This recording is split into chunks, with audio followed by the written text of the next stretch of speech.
Maria a toujours cru qu'il fallait aider les autres, même si elle survit avec une petite pension. Un jour, sa bonne action en faveur d'un ancien détenu a eu des conséquences inattendues. Maria Millet, 81 ans, passe par-dessus le mur de son jardin pour donner une poignée de tomates à Jeff, un sans-abri avec lequel elle s'était liée d'amitié. « Merci, Maria », a-t-il dit. « Je ne sais pas ce que je ferais sans toi. » Maria a souri. Là où il y a de la vie, il y a de l'espoir, Jeff.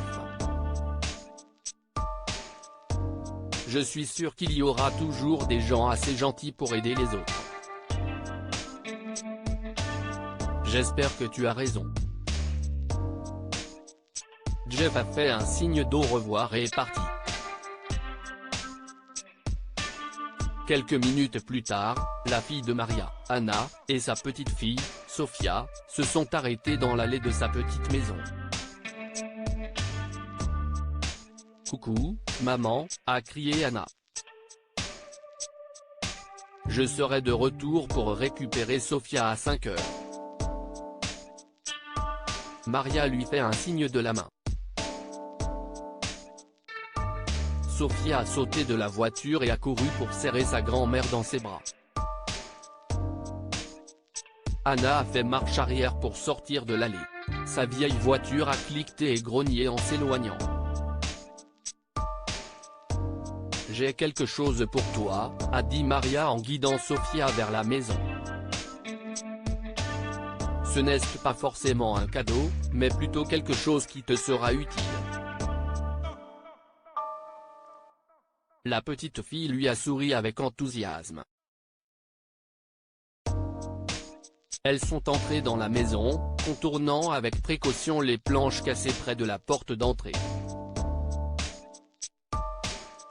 Tu devrais vraiment faire réparer ça, grand-mère », a lancé Sophia. « Oh, je le ferai », a répondu Maria. Les planches cassées ne sont pas son seul problème dans la petite maison. Le toit fuit, la peinture se détache des murs et le chauffage est en panne. Mais Maria n'a pas les moyens de les faire réparer. Elle a conduit Sophia à la cuisine et lui a présenté de nouvelles chaussures d'école. Sophia a sursauté. Tu es la meilleure, grand-mère. Elle a enlevé ses vieilles chaussures d'école, qui étaient en mauvais état et pleines de trous, et a essayé les nouvelles. Maria a souri en regardant sa petite fille tournoyer dans la cuisine. Elle avait dépensé la moitié de sa pension pour les nouvelles chaussures. Elle ne pouvait pas se le permettre, mais elle savait que sa fille avait du mal à joindre les deux bouts avec son maigre salaire depuis que son mari l'avait quittée. Anna était fière et ne serait pas contente d'apprendre que Maria ait acheté de nouvelles chaussures à Sophia, et c'était dommage. Maria avait toujours cru qu'il fallait aider les gens dans le besoin et elle n'avait pas l'intention de changer de philosophie. Quelques jours plus tard, Maria s'est rendue à pied à l'appartement d'Anna avec un panier de légumes de son jardin. Elle attendait à un passage pour piétons lorsqu'un homme étrange s'est approché d'elle. « Excusez-moi, madame », a-t-il dit. « S'il vous plaît, pouvez-vous m'aider ? J'ai besoin d'un ticket de bus pour pouvoir rentrer chez moi. » Maria n'a pas hésité un instant. Des larmes ont coulé des yeux de l'homme. « Merci beaucoup. J'ai vraiment besoin de rentrer chez moi au plus vite pour pouvoir sortir mes enfants du foyer d'accueil. » Pendant qu'il marchait, Maria s'est présentée et a découvert que l'homme s'appelait Tom. Il avait récemment été libéré de prison, parce que la police avait trouvé de nouvelles preuves pour prouver que son ancien associé l'avait piégé pour blanchiment d'argent. Il est étonné que Maria veuille l'aider, alors que Tom venait de sortir de prison. Maria a expliqué qu'elle croyait qu'il fallait aider tous ceux qui étaient dans le besoin. Elle lui a dit qu'elle nourrissait souvent les sans-abri ainsi que sa fille et sa petite-fille, même si elle ne recevait qu'une petite pension et que sa maison avait besoin de réparation. Maria et Tom se sont quittés après qu'elle a acheté son ticket de bus.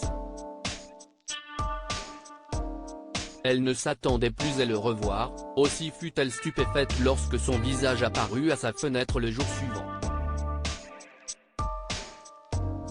Tom ? Maria a ouvert la porte. Qu'est-ce ce que vous faites ici ? Je vous ai cherché, parce que j'espérais que vous puissiez m'aider encore une fois, a déclaré Tom. J'ai besoin d'un travail. Personne ne veut m'engager, étant donné que j'ai fait de la prison, même si j'ai été piégé. Vous avez dit que votre maison avait besoin de réparation, a poursuivi Tom. Je peux la réparer pour vous.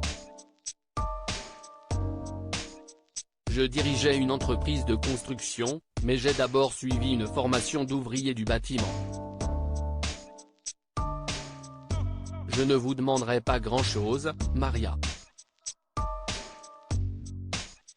J'ai encore des contacts qui peuvent m'obtenir des matériaux à bon prix et vous n'avez pas besoin de me payer beaucoup pour la main-d'œuvre. Maria a accepté que Tom lui fasse un devis et est choquée par le peu qu'il lui a proposé. Elle l'engagea immédiatement. Au fil du temps, Tom a réparé les problèmes de la maison de Maria et a rénové la cuisine et la salle de bain. Il a même installé un système d'irrigation dans son potager. Maria le recommanda à tous ses amis et connaissances. Bientôt, Tom avait suffisamment de clients pour lancer sa propre entreprise de construction. À cette époque, il avait adopté la philosophie de Maria, qui consistait à toujours aider les autres. Il a donc concentré son activité sur les réparations à faible coût pour les retraités. Puisqu'il avait un revenu et un foyer stable, il pouvait aussi sortir ses enfants du foyer d'accueil. Un jour, il a apporté un bouquet de fleurs à Maria pour la remercier. Vous m'avez donné la chance dont j'avais besoin pour me remettre sur pied, a-t-il dit en lui offrant les fleurs. Maria sourit. À ce moment-là, Anna a franchi la porte d'entrée. Elle jeta un coup d'œil à Tom et courut vers sa mère. « Éloigne-toi de ma mère », a-t-elle crié. « Anna, qu'est-ce ce que tu fais ?» Si est Tom, l'homme qui a réparé ma maison. Anna ? Maria a regardé tour à tour Anna et Tom. Il est clair qu'ils se connaissaient. L'un d'entre vous doit me dire ce qui se passe, a plaidé Maria. Tom était l'associé de Ben, mon ex-mari, a expliqué Anna.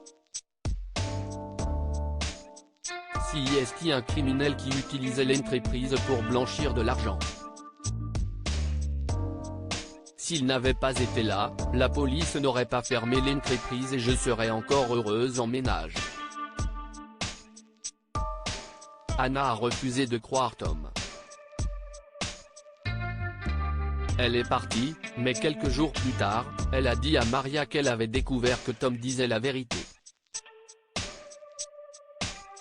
Elle voulait s'excuser auprès de Tom et Maria lui a donné son numéro.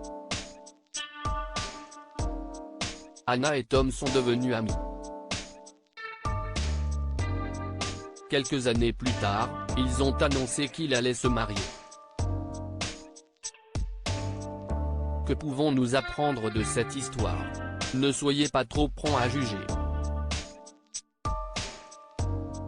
Si Maria n'avait pas accepté d'Hyder, un étranger, elle n'aurait pas bénéficié de la bonté que Tom a apportée dans sa vie.